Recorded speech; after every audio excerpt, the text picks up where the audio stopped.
Guten Morgen!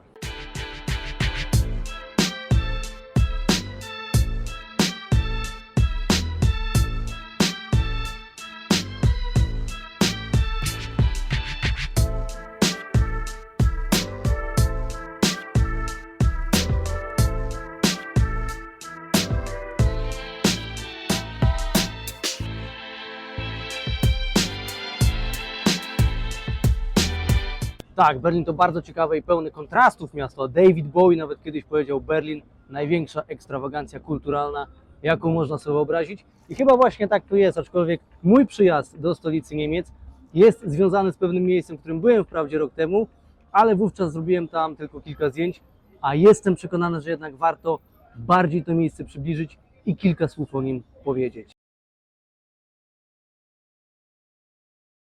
Klasyki w zajezdni tramwajowej. Taki tytuł nosi ten film, ponieważ ten budynek, który się znajduje za mną, do lat 60. XX wieku pełnił właśnie funkcję zajezdni tramwajowej. Natomiast kiedy w 1967 roku w Berlinie Zachodnim zlikwidowano ostatnią linię tramwajową, numer 55, to i zajezdnia przestała pełnić swoją funkcję i tak naprawdę tylko stała i niszczała. Na szczęście w pewnym momencie obiekt trafił w prywatne ręce i zajezdnia została przekształcona, przebudowana w centrum klasycznych samochodów, które zostało otwarte w 2003 roku.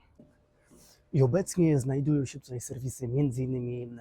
takich marek jak Porsche, Mercedes czy nawet Ferrari, dilerzy klasycznych samochodów, sklepy z częściami zamiennymi, ale przede wszystkim właśnie takie garaże, w których właściciele swoich klasycznych, zjawiskowych samochodów z Berlina i myślę, że nie tylko, mogą je tutaj przechowywać. A z racji takiej, że to miejsce jest otwarte na co dzień dla każdego, od poniedziałku do niedzieli, od 8 do 20, w niedzielę od 10 do 20, nie ma tutaj żadnego biletu wstępu, tak po prostu z ulicy można sobie tutaj wejść i nie tyle oglądać te piękne, klasyczne, niekiedy już zabytkowe samochody, co napawać się ich widokiem w ciszy i spokoju, ponieważ tutaj nigdy nie ma tłumów ludzi. Teraz te głosy, co słychać, to są głosy mechaników właśnie tutaj z tych warsztatów.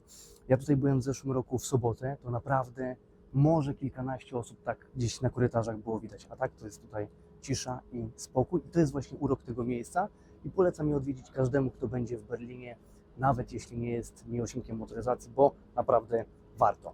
A teraz zapraszam jeszcze na taki krótki spacer właśnie korytarzami Classic Remizę i zobaczcie sami, jakie cuda się tutaj znajdują.